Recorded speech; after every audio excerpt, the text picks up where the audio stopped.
यदि तू अपने परमेश्वर यहोवा की सब आज्ञाएं जो मैं आज तुझे सुनाता हूँ चौकसी से पूरी करने को चित्त लगाकर उसकी सुने, तो वह तुझे पृथ्वी की सब जातियों में श्रेष्ठ करेगा। फिर अपने परमेश्वर यहोवा की सुनने के कारण ये सब आशीर्वाद तुझ पर पूरे होंगे। धन्य हो तू नगर में, धन्य हो तू खेत में, धन्य हो तेरी संतान और तेरी भूमि की उपज, और गाय और भेड़ बकरी आदि और पशुओं के बच्चे। धन्य हो तेरी टोकरी और तेरी कठौती। धन्य हो तू भीतर आते समय और धन्य हो तू बाहर जाते समय। यहोवा ऐसा करेगा कि तेरे शत्रु जो तुझ पर चढ़ाई करेंगे वे तुझ से हार जाएंगे। वे एक मार्ग से तुझ पर चढ़ाई करेंगे, परंतु तेरे सामने से 7 मार्ग से होकर भाग जाएंगे। मसीह में प्रिय भाइयों और बहनों, पिछले सत्र तक आशीषों को प्राप्त करने के लिए मैंने आपको पहली शर्त के बारे में बताया था, जो परमेश्वर के वचन और आज्ञाओं के विषय पर थी। मुझे आशा है कि आप अपने आप को जांचें कि कितनी इच्छा के साथ आप परमेश्वर की आज्ञाएं और वचनों को मानते हैं अपने हृदय की गहराई से। वो जो परमेश्वर से प्रेम करते हैं, जिसका उस पर विश्वास है, वो उसकी बातें, उसके वचनों का पालन करते हैं अपने शारीरिक विचारों का इस्तेमाल किए बगैर। क्योंकि आप अपने शारीरिक विचारों का इस्तेमाल करते हैं, इसीलिए आप आमीन नहीं कह पाते हैं और आप उल्लंघन कर बैठते हैं। आपने शारीरिक विचारों के बारे में सुना। शारीरिक विचारों के बगैर आशीषों को प्राप्त करना बहुत आसान है। आप गरीब नहीं रहेंगे, आप बीमार नहीं होगे और आपको विपत्तियां या समस्याओं का सामना करने की आवश्यकता नहीं है। शारीरिक विचारों की वजह से आप पाप करते हैं। शारीरिक विचारों के कारण आप बुराई करते हैं, आप न्याय करते हैं, निंदा करते हैं, ईर्ष्या और बकवाद करते हैं, और इसके अलावा आप पालन नहीं कर पाते। क्या यह आपके विचारों के अनुसार है या नहीं? आप उसके अनुसार या तो पालन करते हैं या उल्लंघन करते हैं। इसीलिए ये कितना अच्छा है अपने शारीरिक विचारों को नाश कर देना। आत्मा के लोगों ने अपने शारीरिक विचारों को नाश कर दिया है, इसलिए वो आत्मा में आ गए। और मैं कहता हूं कि वो पाप नहीं कर सकते, क्योंकि उन्होंने व्यभिचारी मन और वासना को दूर कर दिया है, इसलिए वो आत्मा में आ गए। उन्होंने ऐसी चीजों को दूर कर दिया है, इसलिए वे ऐसे पाप बिल्कुल नहीं कर सकते। वो जो आत्मा में आ गए हैं, आप हालांकि अभी 100% हियाव से नहीं भरे हैं कि आपके पास कोई वासना ना हो। इसका कारण यह है कि अभी भी उसके निशान आपके पास है, वो निशान अभी भी बचे हुए हैं।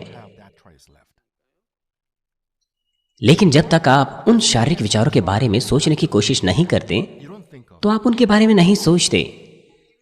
लेकिन शारीरिक लोगों की अगर हम बात करें, तो यद्यपि वे कोशिश ना भी करें, तो भी वो अधिक सोचते हैं उनके बारे में। ऐसे विचार लगातार उनके अंदर आते रहते हैं। वो है शरीर। मैंने आपको बताया कि आप कैसे जांचें कि आप आत्मा के नजदीक है या विश्वास की चट्टान पर है या बिल्कुल भी नहीं है। मैंने आपको बहुत बार बताया है, लगभग हर सप्ताह बताया है, हर सप्ताह। और यह उदाहरण भी उनमें से एक है। वो जो आत्मा के नजदीक है, आप कोशिश करते हैं कि आप शारीरिक विचारों के बारे में ना सोचें, तो आप उनके बारे में नहीं सोचते। अगर आप सोचने की कोशिश करें तो आप सोच सकते हैं, लेकिन अगर आप कोशिश नहीं करते तो आप नहीं सोचते। इसलिए आप आत्मा के नजदीक हैं। वो जो अभी अभी विश्वास की चट्टान पर आए हैं, अगर वो सोचने की कोशिश ना करें तो अभी वो सोचना नहीं रोक पाते। लेकिन जो आत्मा के नजदीक है, वो नहीं सोचते। आपको असत्य, बुराई के बारे में या बुरी चीजों के बारे में सोचने की आवश्यकता नहीं। आप उनके बारे में नहीं सोचने की कोशिश करते हैं, इसलिए आप उसके बारे में सोचना रोक सकते हैं। इसलिए आप पाप नहीं करते। और अब वे जो संपूर्ण आत्मा में है, जब वे कोशिश करते हैं कि उसके बारे में वो ना सोचें, तो कोई अवसर नहीं है उसके बारे में बिल्कुल भी सोचने का। जब वो सोचना बंद करते हैं तो वह विचार बिल्कुल नहीं आते। जब वो और भी परिश्रम से सोचने की कोशिश करते हैं तो हो सकता है संभव हो, लेकिन आसान नहीं होता सोचना। जब मैंने इस कलीसिया को शुरू किया था, मैं तब तक वैसा हो चुका था, इसीलिए मैंने उस वक्त आपको बताया था, यदि मैं किसी चीज के बारे में सोचना बंद करूं तो वो सोच नहीं आती है, अगर मैं कोशिश भी करूं परिश्रम पूर्वक तो भी। लेकिन क्या होता अगर मुझे उसके बारे में सोचना पड़ता, तो मैं बड़े जोर लगाकर उसके बारे में सोचता था, अन्यथा मेरे विचार कहीं और चले जाते थे। मैं असत्य के बारे में नहीं सोच सकता। 1982 में जब मैंने इस कलीसिया को शुरू किया था, मैंने आपको बताया था कि आप आमीन नहीं कह सकते क्योंकि आप उसे नहीं समझ सकते। बाद में जब आप विश्वास की चट्टान पर आएंगे और आत्मा में आएंगे तो आप देखेंगे कि तब आप उन्हें समझ सकते हैं। और अब आप में से बहुत से इन बातों को समझ सकते हैं क्योंकि अब आप उस स्तर पर है। वे जो इस तरह के स्तर पर है, अब वे वचन के अनुसार जी सकते हैं। सदैव आनंदित रहो, निरंतर प्रार्थना में लगे रहो, सब बातों में धन्यवाद दो। ये आधारित बातें हैं, यहां तक कि नए विश्वासी भी जानते हैं, लेकिन वे इनके अनुसार जी नहीं पाते। परमेश्वर कहते हैं सदैव आनंदित रहो, लेकिन आनंदपूर्ण आप तभी रहते हैं जब स्थिति आनंदपूर्ण होती है, अन्यथा आप नहीं रहते। सब बातों में धन्यवाद दो, लेकिन आप नहीं दे पाते। लेकिन वे जो संपूर्ण आत्मा में आ गए हैं, वे सदैव आनंदित रहते हैं क्योंकि उनके हृदय आनंद से भरे रहते हैं। वे जो आत्मा में आ गए हैं वो भी आनंद से भरे रहते हैं, धन्यवाद से भरे रहते हैं, खुशी से भरे रहते हैं। और यदि नहीं है तो अवश्य ही उनके पास कुछ ना कुछ असत्य का होगा, इसलिए वे उसे ढूंढेंगे, उसे निकाल फेंकेंगे, उसका पश्चाताप करेंगे। इसलिए वे सदैव आनंदित रह सकते हैं, धन्यवाद दे सकते हैं सब बातों में। शारीरिक विचारों से आप मुश्किल में आ जाते हैं। शारीरिक विचारों की वजह से आपको कष्टपूर्ण महसूस होता है। आप ईर्ष्या रखते हैं, न्याय करते हैं, आप निंदा करते हैं, आप बकवाद करते हैं, जबकि आपको ऐसा करने की आवश्यकता भी नहीं। आप क्यों ऐसा करते हैं? क्यों ऐसा आप जीवन जीते हैं? यदि आप इन सब चीजों को निकाल देंगे तो बड़ा आसान हो जाएगा। क्यों आप दूसरों की न्याय और निंदा करते हैं? अगर आप ऐसा नहीं करते तो आपको बड़ी आसानी होगी। यदि आप बैर नहीं रखेंगे तो यह आपके लिए बहुत भला होगा, क्योंकि आपका हृदय बुरा है, इसलिए यह आपके विचारों से बाहर आता है और यह आपको कष्ट देता है। आपकी भावनाओं के विषय में क्या है? आप अच्छी भावनाएं रखिए। दुर्भावनाओं की वजह से आप कष्टपूर्ण महसूस करते हैं, है कि नहीं? उनकी वजह से आप वाद विवाद करते हैं। यदि आपके पास किसी के विरुद्ध दुर्भावनाएं हैं तो आप रात भर सो नहीं पाते। आप अगले दिन के लिए वाद विवाद के बारे में सोचते रहते हैं, पूरी रात भर आप जगे रहते हैं। यदि आपके पास ऐसी चीजें ना हो, दुर्भावनाएं ना हो, तो फिर आपको पीड़ित रहने की आवश्यकता नहीं है। यदि केवल अच्छी भावनाएं आपके पास है, भलाई की भावनाएं है, प्रेम की भावनाएं, यदि ऐसी भावनाएं आपके हृदय को भर देती हैं तो सब बातें खत्म हो जाएगी, क्योंकि आप अपने बैरी से भी प्रेम कर पाएंगे। इसलिए जब आप आत्मा में आते हैं तो आप आनंद से भरे रहेंगे। जब आप संपूर्ण आत्मा में आते हैं तो और भी अधिक आनंदपूर्ण आप होंगे। कुछ लोग आत्मा के लोगों से पूछते हैं कि आत्मा में आने के बाद अब आपको क्या अंतर लगता है। मैंने आपको पहले से बता दिया है, बहुत सी चीजें बदल जाती है। सबसे पहले जब आपके पास विश्वास होता है तो कुछ भी असंभव नहीं होता। जब आप अंदर आते हैं और बाहर जाते हैं, आप आशीष पाते हैं।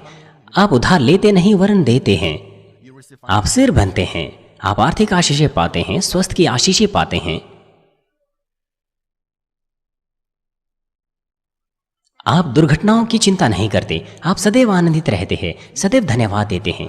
ये कितना आनंदपूर्ण है, कितना आनंदपूर्ण है। शारीरिक लोग इसके विपरीत होते हैं। वो सबसे अभाग्यवंश होते हैं। उन्हें सबसे पहले जुकाम लग जाता है, आसानी से उनका पेट खराब हो जाता है। सब प्रकार की बुरी चीजें सबसे पहले उनके पास होती हैं। वो पहले होते हैं, ये उनके साथ होती हैं। लेकिन वे जो आत्मा के लोग हैं, ऐसा कुछ उनके साथ नहीं होता। वे हृदय से आनंदित रहते हैं।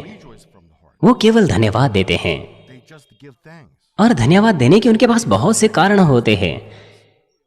वे धन्यवाद के कारणों से भरे रहते हैं। वे सदैव आनंदित रहते हैं, सचमुच वो आनंदित रहते हैं। इसलिए वे जो परमेश्वर से प्रेम करते हैं, उस पर विश्वास करते हैं, वे उसके वचन और उसकी आज्ञाओं का बिना शारीरिक विचारों को इस्तेमाल करते हुए पालन करेंगे। मसीह में प्रिय भाई और बहनों, दूसरा पहलू जिसे हम आज देखेंगे आशीषों को प्राप्त करने के लिए, वो है कि वास्तविकता में आज्ञा पालन करना। इसका क्या अर्थ है? वास्तविकता में आज्ञा पालन करना। दूसरी आयत में लिखा है, फिर अपने परमेश्वर यहोवा की सुनने के कारण ये सब आशीर्वाद तुझ पर पूरे होंगे।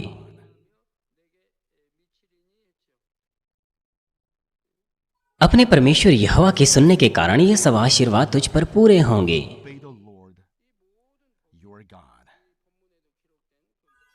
ये सारी आशीषें वो आपके ऊपर आएगी।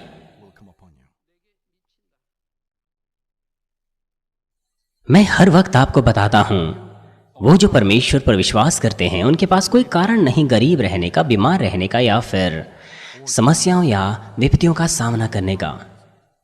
उन्हें आवश्यकता नहीं है। मुश्किलें अवश्य ही आत्मा के लोगों के जीवन में आती हैं, लेकिन क्योंकि उनके पास कोई पाप नहीं, इसीलिए आजमाइशों में या परीक्षा में पढ़ने का उनके पास कोई कारण नहीं। लेकिन वो पढ़ते हैं। क्यों उनके साथ ऐसा होता है? आजमाइशें उनके पास आती हैं ताकि परमेश्वर उन्हें आशीष दे सके। ये एक परीक्षा के समान है। ये कॉलेज की प्रवेश परीक्षा के समान है। एक बार जब वो उसे पास कर लें तो वो आशीषें पाते हैं। जितना महान परीक्षा होगी उतने ही महान आशीषें वो प्राप्त करेंगे। 1998 और 99 में इस कलीसिया ने 3 परीक्षाओं को पास किया था और उसके बाद एक बड़ा विस्फोट हुआ था। यहाँ पर विस्फोटक आशीषें हमें प्राप्त हुई थी। परीक्षाओं के बाद युगांडा क्रूसेड से शुरू होकर अब तक हम संपन्न होते गए हैं, बिना किसी मुश्किलों के। जहां कहीं भी हम गए, ऐसा कहा गया था कि सबसे अधिक संख्या में लोग हमारे क्रूसेड्स में शामिल हुए। उन देशों के लीडर्स और नेता वो हमेशा से कहते थे कि तुम परमेश्वर के जन हो, आप परमेश्वर के जन हैं, परमेश्वर ने आपको भेजा है, आप परमेश्वर के दूत हैं। कि मैं उन कामों को देख पा रहा हूं जो 2000 वर्ष पहले हुआ करते थे। उन सबों ने इस तरह से अंगीकार किया, घुटने टेक कर। वो अपने पंथों के लीडर्स थे, नेता थे। उन्होंने घुटने टेके मेरी प्रार्थनाओं को प्राप्त करने के लिए।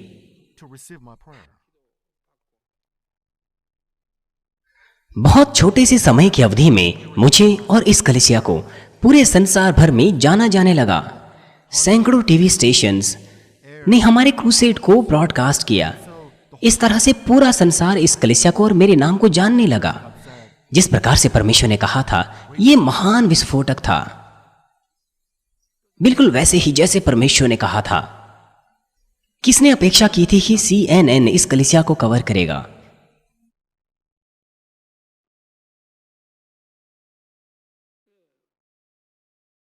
आज्ञाकारिता का सख्त और सच्चा अर्थ है विश्वास की दृष्टि से ऐसा काम करना जिसे आप वास्तविकता में नहीं कर सकते। यदि आप अपनी वर्तमान स्थिति को देखें तो आज्ञाकारिता क्या है? परमेश्वर के सम्मुख आज्ञाकारिता क्या है? खाइए, हाँ ठीक है, और आप उसे खा लेते हैं। क्या यह आज्ञाकारिता है? ये कुछ ऐसा काम है जिसे बिना मुश्किलों के आप आसानी से कर सकते हैं। पढ़िए। हाँ, क्या आपने पढ़ा? हाँ, मैंने पढ़ा। बहुत अच्छी बात, आपने पढ़ाई की। क्या यह आज्ञाकारिता है? ये शारीरिक आज्ञाकारिता है। आपने वो आज्ञा पालन किया जो आप कर सकते थे। लेकिन वो आत्मिक आज्ञाकारिता जिसकी परमेश्वर बात कर रहा है, वो ऐसी है जैसे आप पालन कीजिए जिसे आप पालन नहीं कर सकते। आप पालन कीजिए जो आपके ज्ञान और आपके विचारों के अनुसार नहीं है। विश्वास के साथ आज्ञा पालन कीजिए तो परमेश्वर उसे आज्ञा पालन कहता है। आप उसे विश्वास के साथ करते हैं। आप बिना विश्वास के पालन नहीं कर सकते क्योंकि यह आपके विचारों से सहमत नहीं है। एल्डर्स, पास्टर्स, लेवी कार्यकर्ता, आप सावधानी से सुनिए और इसे याद रखिए और इसे अभ्यास में लाइए। उसका पालन कीजिए और फिर देखिए कि अगर कुछ गलत होता है। यदि आप सोचते हैं कि कुछ गलत हो जाएगा तो यह आपकी सोच है। आपको जो करना है वो सिर्फ यह कि विश्वास करना है और पालन करना है। यहां तक कि आधे साल में भी आप महानता से बदल जाएंगे। आपका व्यापार संपन्न हो जाएगा। आप आर्थिक आशीष प्राप्त करेंगे। और जैसे कि बाइबल में लिखा है कि आप आशीष पाएंगे जब आप अंदर जाते हैं और बाहर जाते हैं। आप उधार लेंगे नहीं वरन देंगे। आप सिर बनेंगे और आपका विश्वास बढ़ेगा। आप विश्वास की चट्टान पर खड़े होंगे, आत्मा में आएंगे और संपूर्ण आत्मा की ओर जाएंगे। परमेश्वर का वचन बिल्कुल बिल्कुल सत्य है। मैं आपको सिखा सकता हूं क्योंकि मैंने अनुभव किया है। मैंने सब कामों को विश्वास के द्वारा किया है। मैंने अनुभव किया है कि विश्वास से सब कुछ संभव है।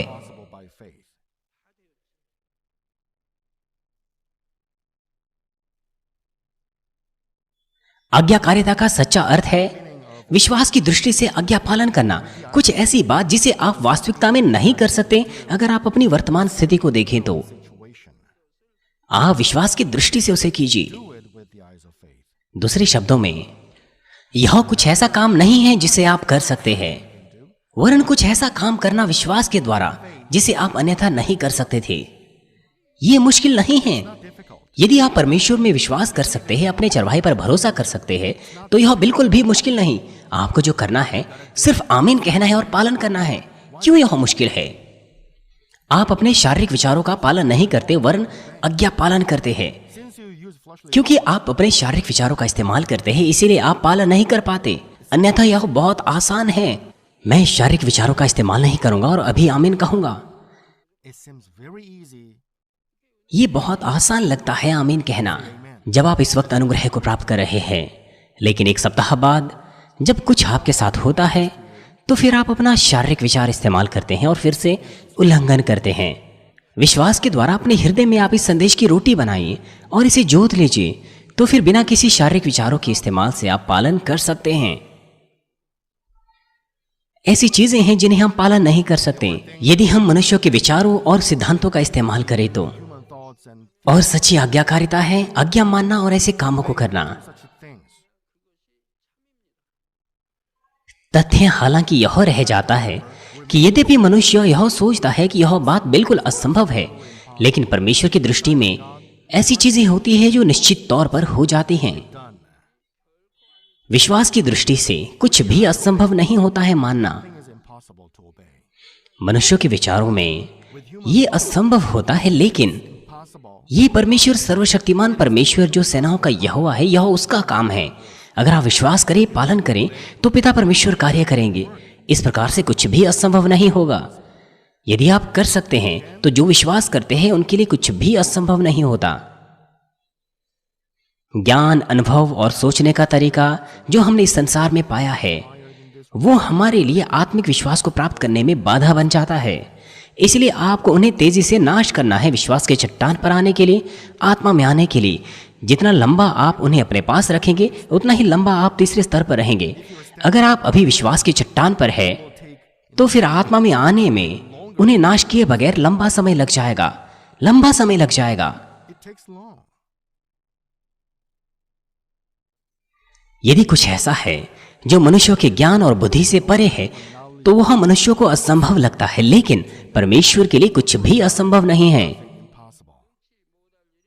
उनमें से एक बेहतर उदाहरण है अब्राहम, आज्ञाकारिता का उदाहरण। अब्राहम जो विश्वास का पूर्वज है, अब्राहम जो विश्वास का पूर्वज है, वो आशीषों का स्रोत बन गया और उसे परमेश्वर का मित्र कहा गया, परमेश्वर की आज्ञा मानने के द्वारा।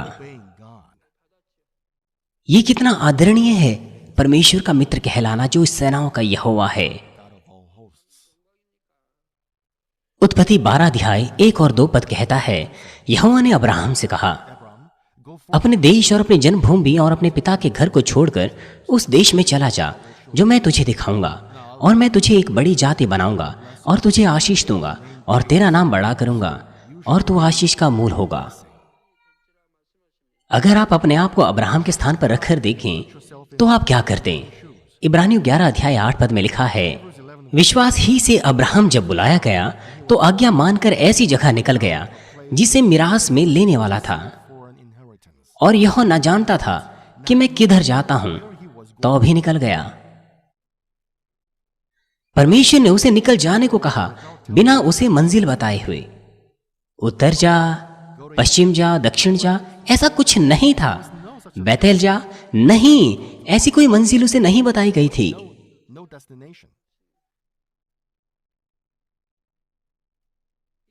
अब्राहम उस वक्त 75 साल का था। उस वक्त उसकी कोई संतान नहीं थी, इसीलिए उसके रिश्तेदार ही उसके लिए पूरा संसार होगा उस वक्त।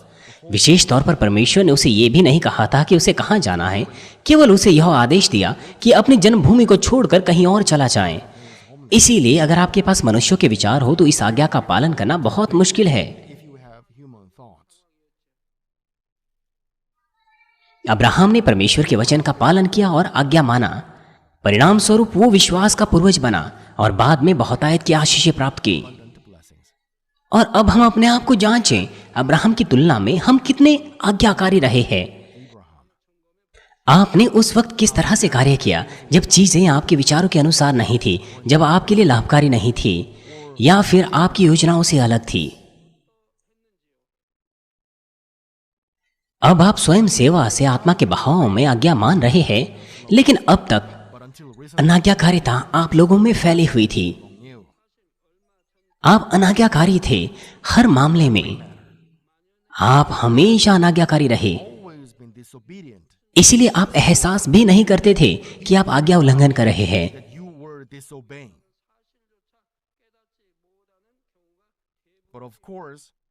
हालांकि आपने आज्ञा उल्लंघन किया, वो इसीलिए या तो आप पालन नहीं करना चाहते थे या फिर इसीलिए क्योंकि आप योग्य नहीं थे।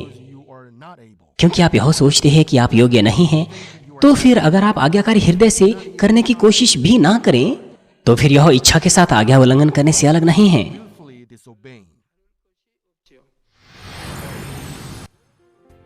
आपके लिए कि आप एहसास करें कि आपका स्वभाव किस प्रकार का था और उसे बदल दें, उसके लिए मैं आपको संक्षिप्त रूप से 7 तरह की अनाज्ञाकारिता के बारे में बताऊंगा।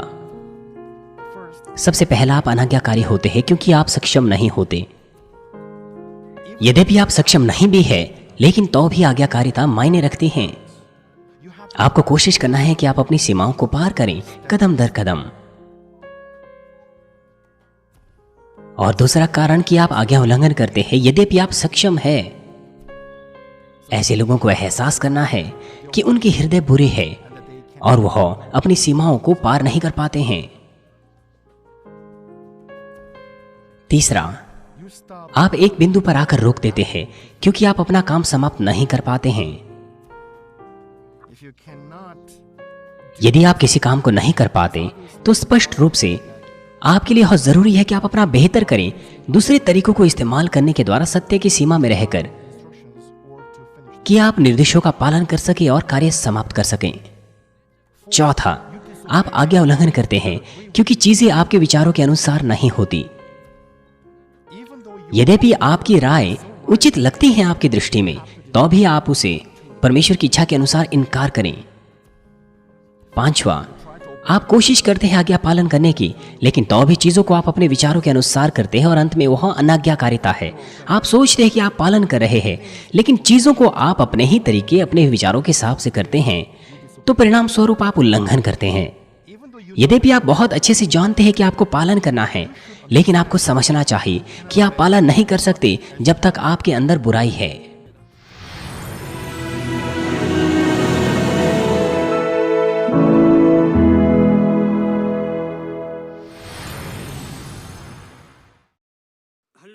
हालेलुया। सर्वशक्तिमान प्रेमी पिता परमेश्वर, कृपया अपना हाथ तमाम भाई और बहनों पर रखें जो इस वक्त यहाँ पर इस प्रार्थना को ग्रहण कर रहे हैं। अपना हाथ तमाम सदस्यों पर रखें, शाखा कलीसियाओं में और स्थानीय कलीसियाओं में, और तमाम GCN टीवी दर्शकों पर और मानवीय टीवी दर्शकों पर, और वो जो इस सभा को सैटेलाइट, केबल और इंटरनेट के द्वारा संसार भर में देख रहे हैं, उनके हृदय में विश्वास बोइए और उनके नकारात्मक विचार और शक दूर कीजिए। तमाम क्लेश और आजमाइशें उन्हें छोड़ के चले जाएं। सिर से लेकर पैर तक उनके सभी बीमार और दर्द भरे अंगों को, अंदरूनी अंग, कोशिकाएं, ऊतक और तंत्रिकाओं समेत पवित्र आत्मा की आग के द्वारा जला दीजिए। सृष्टि की ज्योति उन पर आ जाए। यीशु मसीह के नाम से मैं आज्ञा देता हूँ, शत्रु, दुष्ट और शैतान, तमाम बीमारियां, रोगाणु, विषाणु और निर्बलताएं दूर हो। ज्योति उन पर चमके। उनके तमाम असाध्य और अंतकारी रोग पवित्र आत्मा की आग के द्वारा झुलसा दीजिए। तमाम प्रकार की महामारियां और संक्रामक रोग, मलेरिया समेत दूर कीजिए। तमाम नई और अज्ञात बीमारियां स्वाइन फ्लू सहित उनसे दूर हो, साफ हो जाएं और वो ठीक हो जाएं। पिता, उन्हें हर प्रकार के रोगाणुओं और विषाणुओं से और बैक्टीरिया से सुरक्षा दीजिए। उन्हें चंगा कीजिए तमाम प्रकार के कैंसर, पेट के कैंसर, फेफड़े के कैंसर, जिगर के कैंसर, छाती के कैंसर, गर्भ के कैंसर और आंतों के कैंसर से, और तमाम दूसरी बीमारियां जैसे कि एड्स, ल्यूकेमिया, दिमागी रक्तघात, उच्च रक्तचाप, धीमा रक्तचाप, हृदय की बीमारी, फेफड़े की बीमारी, मधुमेह, स्त्री रोग और थायराइड की बीमारियां और तमाम सूजन और जलन दूर हो। पोलियो, लकवा, गठिया, हर्निएटी डिस्क और दूसरी बीमारियों से वे चंगे हो जाएं। तमाम दूसरे दर्द उनसे गायब हो, जैसे कि पेट दर्द, सिर दर्द और मानसिक दर्द, मिर्गी, स्वलिनता, उदासी, तंत्रिका रोग और तमाम दूसरी मानसिक बीमारियों से वे आजाद हो जाएं। तमाम प्रकार के लकवे से वे खो जाएं, उठें, चलें और वे कूदें। वे अच्छी आंखों की दृष्टि प्राप्त करें, अच्छे सुनने की शक्ति प्राप्त करें, अंधों की आंखें खुल जाएं, बहरे सुनने लगे और गूंगे बोलने लगे। दुर्घटना के तमाम दुष्प्रभावों को चंगा कीजिए, उनकी टूटी हड्डियां ठीक कीजिए, उन्हें जलन से ठीक कीजिए, जलन और दहन संवेदनाओं से दूर हो। पिता, कोई दाग वहां न रह जाएं। तमाम प्रकार की नशे की लत से, जहर पदार्थ और उनके इस्तेमाल से साफ हो जाओ। पिता, मरी हुई कोशिकाओं, ऊतकों और तंत्रिकाओं को फिर से जला दीजिए, मृतकों को जला दीजिए, उन्हें आशीष दीजिए गर्भधारण की। पिता, कृपया उन्हें गर्भधारण की आशीष दीजिए। यीशु मसीह के नाम से मैं आज्ञा देता हूँ, शत्रु, दुष्ट और शैतान, हवाओं के शासक, अंधकार की सेनाएं और उनके दास उनसे दूर हो। बुरी आत्माएं, अशुद्ध आत्माएं, झूठी आत्माएं, धोखे की आत्माएं, झूठ की आत्माएं, अलग करने वाली आत्माएं और तमाम अंधकार के बल दूर हो। दुष्टता के तमाम बंधन खुल जाएं, अंधकार दूर हो, ज्योति आ जाए। पिता परमेश्वर, उन्हें ताकत दीजिए कि वे प्रार्थनाओं में पुकारें, सामर्थ्य दीजिए पापों को दूर करने की और वे पवित्र हो जाएं। वो भले स्वस्थ में बने रहे जब उनका प्राण समृद्ध होता है। उनके परिवारों में भी सुसमाचार का प्रचार किया जाए।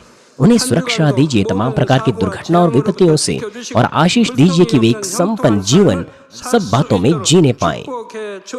कृपया अपने बच्चों को उनके घर, कार्यशालाओं और व्यापारों को सुरक्षा दीजिए। पवित्र आत्मा की आग की दीवार से, स्वर्गीय सेना, स्वर्ग दूतों और अपनी धधकती आंखों के द्वारा विद्यार्थियों को बुद्धि और समझ दीजिए, और उनके हृदयों को और भी जुनून और पढ़ाई की इच्छा से भर दीजिए। उनके हृदय और मनों को संसारिक चीजों से दूर रखें, और उनके हृदय में और भी परमेश्वर के लिए जोशीला प्रेम रोपी।